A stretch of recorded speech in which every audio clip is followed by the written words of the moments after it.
Okay, so this is the door on and more or less finished now. So that's the door with all the latches fitted. And I haven't done the floor there yet. I haven't decided exactly what I'm going to do there. That's probably going to be a solid floor. We've got the wire floor there for the bottom part. So suitable for pretty much any animal. Probably not guinea pigs, but suitable for rabbits or chickens or... and I'm thinking bantams initially in there. And not sure up here. If I put a solid floor, then any animal can be in there. So back to the new cage I've been building alongside the hen house. Here's the hen house, here's the new cage, 2 layers, wire bottom, and probably going to be a solid floor above. Haven't really decided yet. So I've experimented with sleeping boxes slash nesting boxes, and I come up with two ideas. There's this one, and this has got a top that comes off, and I'll show you that another time. And that one I think will end up being a box that sits up here once there's a floor in here. Not quite sure yet. I did that just as an experiment using scraps of wood. Put a lino top on to waterproof it. But this box I put on the outside of the pen. Haven't cut through the wire yet. I need to make sure I can do that safely. It's not going to snag and cause injury to animals going in and out. So this one make a good nesting box, but also make a good box, sleeping box for the rodents. You know, there's a rabbit in here, or a birth box for a female rabbit. Could work out pretty well. Haven't exactly decided yet, but I'll show you a bit more detail from the outside. So this is the box itself. It's going to be supported on a couple of 2x4s. This is an extra pole I put in, and then these two, then I put one across, and then I put a couple there with 3-inch screws as supports for this box. The box will then sit on those supports. It's made to measure to go in between these 2 posts, and then this 2x4 will be attached to this post, and also attached to the box, and that will be the back of the box. And then here there will be a hinged lid, so there can be gain access. Maybe a little catch here somewhere. So that's big enough as an egg box, as a nesting box for a bantam chicken or 2. Also big enough for a rabbit to be able to sleep in, or a rabbit to be able to give birth in and raise a litter. So I think that's going to be pretty good. That'll be fairly stable, just based on the supports, but this will help a lot. I just need to decide how to best cut that wire so that it doesn't snag on the corners. That could be really quite nasty for any animal getting in and out. Might have to put battens where I cut the wire to make sure that it doesn't snag. So this little box, I was dictated to some extent by this concrete pillar. I mean, I've actually come a bit further away than I needed to, but this post is as close to that pillar as it can get, and I think it's the box is big enough. Perhaps it could have been a little bit bigger, but I think it's not bad. It's just for sleeping accommodation after all. Back to this box then. I've got these 2 latches on the sides here, and then this lid is just comes loose like that.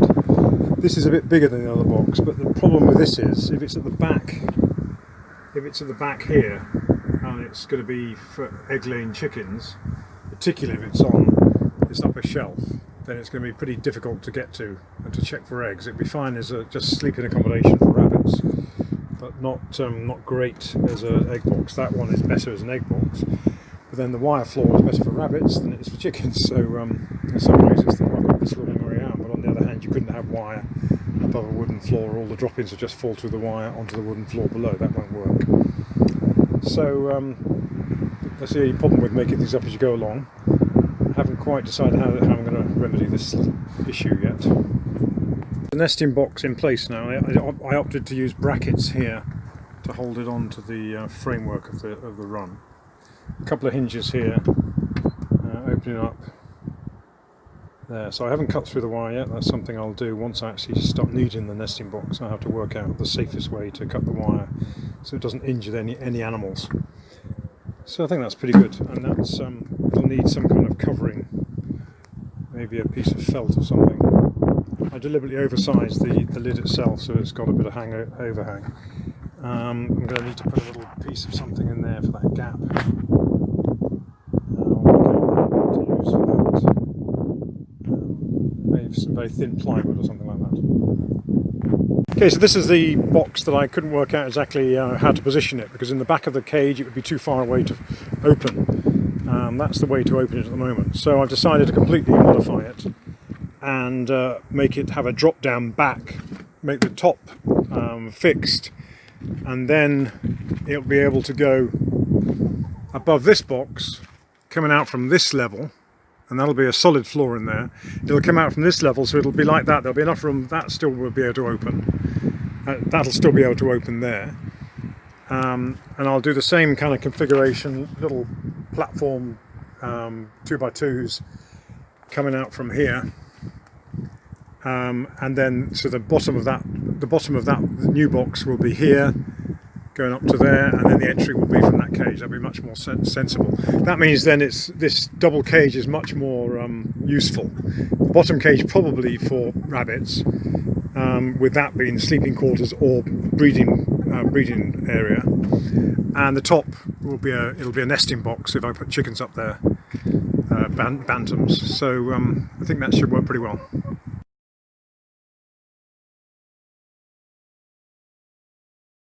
So now I've done two external boxes on both the lower and the upper cages here. I had to do slightly different designs. This one has got a clasp with a lid on like that, a little bit smaller, but perfectly okay as a sleeping place for whatever animal is in this lower cage, the cage with the wire bottom. This could be the chickens or rabbits. Then this slightly bigger cage here, slightly bigger sleeping quarters here, perfectly good as a egg-laying nest box for any chickens that are here on this solid, what will be a solid floor enclosure. And here, just with a simple catch, I probably need to put a stopper on there, but just put one hinge and a simple catch should be secure enough. Put a bit of old exercise mat as waterproofing for the roofs on that, not very pretty. Might improve that later. So I think that's kind of adequate. I'll show you what it looks like from the inside. From the inside, that's the lower box, and I've cut the wire now and I've put staples very close together, and I've taken the wire back a good way from the opening to try and make sure that there's no danger of animals snagging themselves on the quite sharp edges of the wire. So I think that's pretty reasonable. This wire floored cage is very solid. You can see that the birds from the chickens have been up here when I left the gate open by mistake. They love sitting up here. And then in the upper area I put a perch there in anticipation that this will be a place for bantams. And I need to put a floor in there, and I'll need to put some kind of lip. Otherwise any bedding or anything that's in there will spill out the sides and make a right old mess behind the cage, which is inaccessible. So I definitely need to put a fairly decent lip on the back, perhaps a 10 centimetre skirting along there and along here. Won't matter if stuff falls out the front, but if it falls out the side or the back, it'll be a problem. So here again I've cut the wire well back so that the staples secure the remaining wire. No danger of animals getting in or out via any gaps, but safe, I think, for animals going into that sleeping box as well. So we've got the first occupant of the cage, the lower cage, the wire one, and you can see pretty successful. Rabbits are very happy in there. Plenty of space for one rabbit, but it's big enough for quite a few if we decide to get more. And that wire is absolutely fine, very firm, and absolutely fine for the feet of the rabbit. Seems pretty content. It's his first day in there so far. And then I haven't put the floor in yet. Saw a couple of bantams today I might get. I put a perch in there, in the top half, but I haven't put a floor in yet. But I'll do that in a hurry if I find a couple of bantams. He's pretty content, the rabbit, using the little wooden snug as a way of feeling safer. So I think that's pretty successful, that cage. I don't think the chickens know exactly what to make of it. They're certainly very curious about this new occupant, and because things fall through the wire, including droppings, I suspect they'll be quite interested in seeing whatever is available. Any tidbits that they can get, they're more than happy with.